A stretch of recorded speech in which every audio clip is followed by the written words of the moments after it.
ఒకసారి మీరు ఈ డైలాగ్ వినండి. నువ్వుండగా ధర్మస్థలికి ఏం కాదు సిద్ధ. యాస్, ఇది ఆచార్య పాలఘట్టంలో డైలాగ్ అనమాట. ఒక్కసారి ఈ డైలాగ్ వినండి. నువ్వున్నంత వరకు ఈ కొండ మీద నేను రిలీజ్ అయినటువంటి దేవరా మూవీ ట్రైలర్లో అనమాట. సేమ్ టు సేమ్ అనిపిస్తుందా లేదా? కొన్ని వైబ్ చూస్తున్నా, కొన్ని చూశారు కదా భయ్య. ఈరోజు ఇంకో మనకు ఒక స్క్రాప్ ఓడైతే, పెద్ద స్క్రాప్ ఓడైతే ఒకడైతే దొరికిపోయాడు.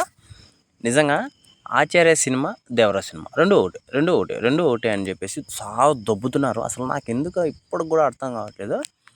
మీకు వ్యూస్ కావాలంటే మీరు ఏదైనా చేయండిరా ఇంకా భారీగా, అంతేగాని ఎందుకురా ఇలా దేవరా సినిమాని దొబ్బుతున్నారు నాకు నిజంగా అర్థం కావట్లేదు. మీకు ఒక్కటి రీజన్ అని అనిపిస్తుంది, మీ వ్యూస్ కోసం, మీరు మనీ కోసం ఇలా దొబ్బుతున్నారని మాత్రం నాకు అర్థమవుతుంది. అయితే మీరు చెప్పే దాంట్లో ఎంత మాత్రం నిజముందో నాకు నిజంగా కొంచెం కూడా అనిపించట్లేదురా. నాకే కాదు, చాలామంది చూసే ఆడియన్స్కి కూడా ఏం అనిపించట్లేదు. అయితే ఒకటి మాత్రం గుర్తుపెట్టుకో, నువ్వు ఇది ఆచార్య సినిమాకి నువ్వు ఎప్పుడైతే కంపారిజేషన్ చేసినావో అప్పుడే ఎర్రి హుక్కు ముండా అని చెప్పచ్చు. ఎందుకంటే ఎవడైనా కానీ హిట్ అయిండే సినిమాని రీమేక్ చేయాలనుకుంటారు, కానీ మళ్ళీ ఫ్లాప్ అయిండేది, అది కూడా అట్ర ఫ్లాప్ అయిండే సినిమాని మళ్ళీ తీయాలని ఎవ్వడు కూడా అనుకోడు. ఇప్పుడు నువ్వేదో స్టోరీ కొరటాల శివగారికి ఇచ్చి ఇలా తీసేయి నేను రివ్యూ చెప్తాను అన్నట్టుగా అనిపిస్తుంది నాకైతే ఖచ్చితంగా. అరే మూడు మొగాలు ముండా, నువ్వు ఒక్కటి మాత్రం గుర్తుపెట్టుకో. ఇప్పుడు ఆచార్య సినిమాకి దేవరా సినిమాకి కంపేర్ చేసిన అంటున్నావు. ఒకవేళ ఆచార్య సినిమా నువ్వు చూసావు, దేవరా సినిమా నువ్వు చూడలేదు కదా, ఓన్లీ ట్రైలర్ చూసే నువ్వు ఇంత తోపుగాడైతే ఇక్కడ చాలా సినిమాల్ని నువ్వు అసలు చిటికలో మార్చేసిండాలి నీ పర్ఫార్మెన్స్తో. ఎలా అంటే యానిమల్ సినిమాని నేనే తీశాను అనే రేంజ్లో అయితే నువ్వు చెప్పుకుంటూ వచ్చేస్తావు. కావాలంటే అంత టాలెంట్ నీకు ఉందిరా భయ్ నిజంగా. అందులో మాత్రం ఒప్పుకుంటా, కానీ ఒక్కటి మాత్రం ఒప్పుకోను. ఎందుకంటే నువ్వు ట్రైలర్ చూసి మొత్తం సినిమాని జడ్జిమెంట్ ఇస్తావు చూడు, అది నేను ఒప్పుకోను. ఇప్పుడు అన్న ఇంకో పర్ఫార్మెన్స్ ఇస్తాడు, అది చూడండి మీకు ఎలా అనిపిస్తుందో. చూస్తాను. దేవరా అనేటటువంటిది 3 అక్షరాలు, ఆచార్య అనేటటువంటిది 3 అక్షరాలు. సో ఇక్కడ మ్యాచ్ అవుతుంది. దేవరా సినిమాలో చూసుకున్నట్లయితే 2 హీరోలు ఉన్నారు, ఆచార్య సినిమాలో కూడా 2 హీరోలు ఉన్నారు. అక్కడ చూసుకున్నట్లయితే తండ్రి కొడుకులు, ఇక్కడ చూసుకున్నట్లయితే తండ్రి కొడుకులు.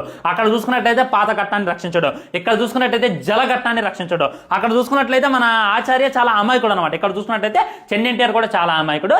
ఎస్, ఈ ఆచార్య సినిమాని రిలీజ్ చేసేటటువంటి ప్రయత్నం చేస్తుండో, రిపీట్ చేసేటటువంటి ప్రయత్నం చేస్తుండో. ఉదాహరణకు చూసుకున్నట్లయితే ఇది విన్నారు కదా భయ్య, మనోడు ఏమంటున్నాడంటే అసలు ఆచార్య సినిమాని మళ్ళీ రిలీజ్ చేస్తున్నామని చెప్పేసి. ఇంకోటి వచ్చేసి ఈ రిలీజ్ గురించి పక్కన పెడితే మనోడు 3 అక్షరాలు కలిసి అయ్యి చెప్పేసి చెప్పుకుంటున్నాడు. అక్కడ పెద్ద ఎన్టీఆర్, చిన్న ఎన్టీఆర్ కలిశారు, ఇక్కడ రామ్ చరణ్ గారు మన చిరంజీవి గారు కలిశారు అని చెప్పేసి, తండ్రి కొడుకులు కలిశారు క్యారెక్టర్లు అని చెప్పేసి చెప్పుకుంటున్నాడు. అలాగే పేర్లు ఆచార్య 3 అక్షరాలు ఉందంట, దేవరా అనేది కూడా 3 అక్షరాలు ఉందంట. కాబట్టి దేవరా ఆచార్య సినిమా 2 ఒకటే అనేసి వీడు అంటున్నాడు. ఈ ముండని ఇప్పుడు కనీసం ఇప్పుడన్నా తిట్టాలనిపిస్తుంది నాకు నిజంగా. ఇంకా యూట్యూబ్లో నేను తిట్టి ఇంకా నేనేదో బ్యాడ్ అయిపోతున్నాను అని నేను ఇంతకుముందు ఒక 2 వీడియోలు చేశాను. దానివల్ల నేను బ్యాడ్ అయిపోతున్నానేమో అని చెప్పేసి ఒక చిన్న భయం ఉంది. ఇది కూడా ఇలాంటి ఎరిమూన్ల కోసమే చేసిన 2 వీడియోలు కూడా. మరి చూడాలి ఇలాంటి ఎరిమూన్లు ఇంకా ఎంతమంది పుట్టుకొస్తారు, ఇలాంటి వీడియోలు ఇంకా ఎన్ని చేస్తా అని చెప్పేసి. అయితే వీడు రిలీజ్ చేస్తున్నారు అని చెప్పేసి ఒక మాట అన్నాడు భయ్య. నిజంగా ఏ లంబడి కొడుకైనా కూడా 300 కోట్లు పెట్టి సినిమా తీసి రిలీజ్ చేస్తారా భయ్య? నిజంగా ఎలాంటి చెత్తనా కొడుకైనా కూడా ఈ ప్రయోగం చేస్తాడా? పోనీ నువ్వు చెప్పడానికైనా నీకు నోరు ఎట్లా వచ్చిందిరా అది రిలీజ్ అని చెప్పేసి? ఎంత ఎర్రి హుక్కు తనంగా చెప్తున్నావు అంటే ఇంకా ప్రజలు అంటే చాలామంది ఆడియన్స్కు తెలీదు నీలాంటి పిచ్చినా కొడుకులు ఉంటారని. అలాగే నీలాంటి పిచ్చి మాటలన్నీ వినేసి కొంతమంది నమ్మేస్తారు పాపమా. అలాంటి వాళ్ళ పరిస్థితి ఏమి? అయితే ఇదంతా పక్కన పెడితే నీ ఛానల్కి డబ్బులు రావాలా, నీకు డబ్బులు రావాలా అంటే ఒక దీనివల్ల నీకు 1 లక్ష రూపాయల, 2 లక్షలు, 3 లక్షలు వస్తుంది. అది పక్కన పెడితే అరే నీ 3 లక్షల కోసము నువ్వు 300 కోట్లతో తీసిన సినిమాని మొట్టగుడి పిల్ల అనుకుంటున్నావే, నువ్వు ఎలాంటి హెర్రిహుకు నా కొడుకురా? నిజంగా నాకు అర్థం కావట్లేదు. అయితే నేను ఇదంతా చెప్తున్నా, మళ్ళీ చెప్తున్నాను, నేను కేవలం ఎన్టీఆర్ అన్న ఫ్యాన్ అని మాత్రం నేను ఇదంతా చేయట్లేదు. నేను ఒక రివ్యూ చెప్పేవాడిని నేను కూడా. మరి ఇంత ఎర్రి హుక్కు నా కొడుకుల మాదిరి నేను ఎప్పుడు చెప్పలేదు. అంటే నీకు వచ్చే 3 లక్షల కోసం 300 కోట్లని ఇంకా గుడిపిచ్చేస్తున్నావు అంటే నువ్వు మామూలు టాలెంటెడ్ కాదురా. మళ్ళీ దీని తర్వాత ఒక అన్న ఆనిముత్యాలు ఒకసారి ఏనండి, మీకే తెలుస్తుంది అన్న గురించి. ఉగ్రం సినిమా ఏదైతే ఉందో అది చాలా గొప్ప సినిమా. మన కన్నడలో రిలీజ్ అయిందనమాట. దానికి సరైనటువంటి అప్రిషియేషన్స్ రాలే, దానికి సరైనటువంటి హైప్ రాలే. దాంతో మన ప్రశాంత్ నీల్ గారు చాలా ప్రెస్టేజ్గా తీసుకొని ప్రభాస్తో సలార్ అనేటటువంటి సినిమా తీసిండు. ఉగ్రం సినిమాని మనోడు ఏమంటున్నాడు, ప్రభాస్ అన్న సినిమా సలార్ సినిమాని ఉగ్రం సినిమాతో కంపేర్ చేసి తీసినారని చెప్పేసి ప్రశాంత్ నీల్ గారిని ఇన్స్పిరేషన్గా తీసుకొని కొరటాల శివ గారు తీసినారు అని చెప్పేసి మనోడు చెప్తున్నాడు. భయ్య నిజంగా మీకు అర్థం కాని విషయం ఏంటంటే, అంటే నేను వీనికే అని చెప్తున్నాను, వీనికి అర్థం కాని విషయం ఏంటి అంటే, ఉగ్రం సినిమా వీడే అన్నాడు, అది కూడా బాగేనండి, వీడే అన్నాడు ఉగ్రం సినిమా ఒక రేంజ్లో హిట్ అయింది కన్నడలో.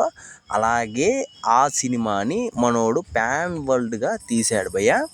అసలు ఏ హిట్టు లేని, అసలు ఏ డిజాస్టర్ అయినా ఈ ఆచార్య సినిమాని మనోడు తీయాల్సిన అవసరం అయితే లేదు.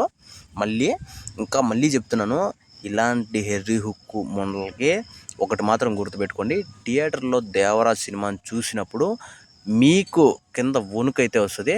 మీరు ఖచ్చితంగా థియేటర్లో ఏమైనా కనిపించినారంటే ఖచ్చితంగా ఎవడో ఒకరు కొడతాడో, ఎన్టీఆర్ అన్న ఫ్యాన్సే కాదు, చాలామందికి ఆపోజిట్గా మీరు మాట్లాడుతూనే ఉంటారు. ఎందుకంటే మీకు డబ్బులు రావాలి కాబట్టి మీరు ఇవంతా చేస్తుంటారు. ఎవరైనా కనిపించారు అనుకోండి థియేటర్లో ఖచ్చితంగా కొడతారు.